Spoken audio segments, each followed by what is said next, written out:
బహుజనుల ఉద్యమాలలో ప్రజాస్వామిక ఉద్యమాలలో అన్నిట్లో కూడా ఉమ్మడి ఆంధ్రప్రదేశ్ మొత్తం కూడా 50 మంది ప్రజలు గుర్తుపట్టేటటువంటి నాయకుడు గౌరవనీయులు ప్రజలు ఆర్ కృష్ణయ్య గారిని మరి మేమందరం కూడా మరి కామారెడ్డి డిక్లరేషన్ ఏదైతే కాంగ్రెస్ ప్రభుత్వం ఇచ్చిందో దాన్ని అమలు చేయాలని చెప్పి మేము పెద్ద ఎత్తున పోరాటం చేస్తూ ఉన్నాం.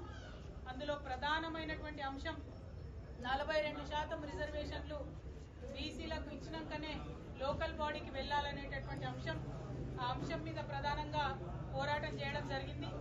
దాని ఫలితంగా అసెంబ్లీలో 2 బిల్లులు కూడా పెట్టి మరి పాస్ చేయడం జరిగింది.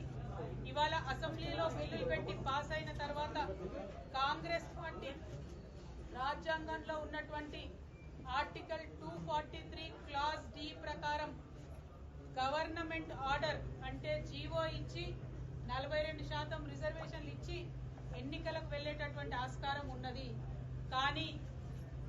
కానీ ఇక్కడ ఉండేటటువంటి కాంగ్రెస్ ప్రభుత్వం తమ యొక్క బీసీల ప్రేమను కేవలం మాటల వరకే పరిమితం చేస్తూ చేతలలో చూపించకుండా అవకాశం ఉండి కూడా మరి రిజర్వేషన్ కల్పించకుండా నెపం మొత్తం మేము బిల్లు పాస్ చేసినాం, రాష్ట్రపతి గారి దగ్గరికి పంపించినామని చెప్పి నెపమంతా కూడా రాష్ట్రపతి గారి మీద తోసేసి బీసీలకు రిజర్వేషన్ ఇవ్వకుండా ఎన్నికలకు వెళ్లేటటువంటి ప్రణాళిక రచించడం చాలా శోచనీయం. రేపు కేబినెట్ సమావేశం జరుగుతున్నది. ఆ కేబినెట్ సమావేశంలో లోకల్ బాడీ ఎన్నికలకు సంబంధించి మరి నోటిఫికేషన్ ఇస్తారని చెప్పి ప్రభుత్వం లీకులు ఇస్తున్నటువంటి సందర్భాన్ని చూస్తున్నాం. మరి అందుకోసమే పెద్దల కృష్ణయ్య గారిని కలిసి ఈ యొక్క ప్రజా వ్యతిరేక విధానాన్ని తప్పకుండా మనందరం కలిసికట్టుగా ఎదుర్కోవాల్సినటువంటి అవసరం ఉన్నది.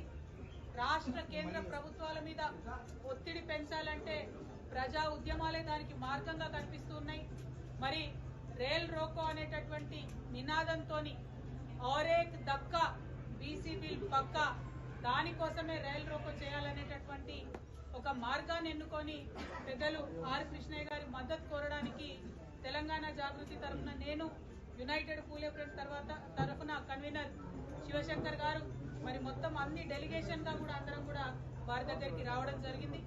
మరి వారిని మేము రిక్వెస్ట్ చేస్తా ఉన్నాం, మీరు ఇన్ని సంవత్సరాలు ప్రజా ఉద్యమాలు నిర్మించడం వల్ల ఇప్పుడు ఏ పెద్ద నాయకుడిని చూసినా ఆర్ కృష్ణయ్య గారు ఉత్తరం ఇస్తేనే మేము హాస్టల్లో చేరి చదువుకున్నామని చెప్పేవాళ్ళు ఈ రాష్ట్రంలో ఉమ్మడి రాష్ట్రాల్లో అనేక మంది నాయకులు ఉన్నారు. మరి అటువంటి నాయకులు ఉన్నటువంటి సందర్భంలో మీరు ఒక్క మాట చెప్పి ఈ ప్రజా ఉద్యమానికి మద్దతు ఇవ్వవలసిందిగా మిమ్మల్ని కోరడానికి ఇక్కడికి రావడం జరిగింది. పెద్దలు ఆర్ కృష్ణయ్య గారిని మాట్లాడవలసిందిగా నేను